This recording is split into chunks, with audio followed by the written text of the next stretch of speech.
বাঁশবনের মধ্যের ছায়া। পশ্চিমবঙ্গের এক ছোট্ট গ্রাম, নাম অমলতলী।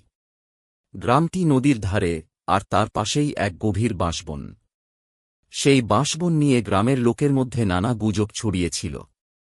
বলা হয়, রাতের বেলা সেখানে এক ভয়ঙ্কর মহিলার আত্মা ঘোরাফেরা করে। গ্রামের মানুষ তাকে ডাকত চন্দনাবু। শোনা যায়, বছর কয়েক আগে চন্দনা নামে এক নববধূকে তার শ্বশুরবাড়ির লোভী লোকেরা পঞ্চে জ্যান্ত পুড়িয়ে মেরেছিল। চন্দনার মর্মান্তিক আর্তনাদে সেই বাঁশবন কেঁপে উঠেছিল। সেই থেকে চন্দনার আত্মা সেই বনে ঘুরে বেড়ায়, প্রতিশোধ নিতে। এক রাতে গ্রামের কিশোর বাপন সাহস করে বন্ধুরা মিলে বাঁশবনে যাওয়ার সিদ্ধান্ত নিল। গ্রামের প্রবীণরা অনেক সাবধান করেছিল, কিন্তু তাদের উৎসাহ কমেনি। হাতে মশাল নিয়ে তারা বাঁশবনের ভেতর ঢুকল।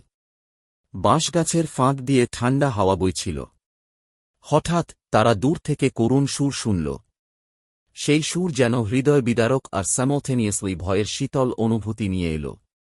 হঠাৎ এক জায়গায় তারা দেখল, একটি সাদা পোশাক পরা মহিলা বনের মাঝে দাঁড়িয়ে আছে।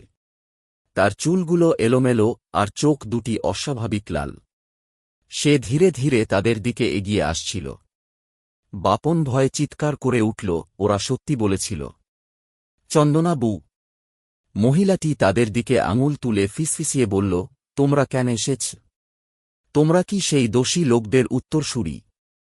ভয়ে সবাই দৌড়ে পালানোর চেষ্টা করল, কিন্তু চারদিকে ঘন কুয়াশা নেমে এল।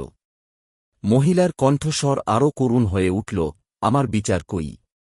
আমার প্রাণ কেড়েছ তোমরা, আমিও তোমাদের শান্তি কেড়ে নেব। পরদিন সকালে গ্রামের লোকেরা বাপন ও তার বন্ধুদের বাঁশবনের প্রান্তে অজ্ঞান অবস্থায় খুঁজে পেল। তাদের মুখে একটাই কথা, চন্দনাবু আসলেই আছে। এরপর থেকে কেউ আর বাঁশবনের ধারে যাওয়ার সাহস করেনি। চন্দনাবু যেন আজও তার ন্যায়বিচারের জন্য অপেক্ষা করছে, আর প্রতিটি পূর্ণিমার রাতে বাঁশবন তার আর্তনাদে কেঁপে ওঠে।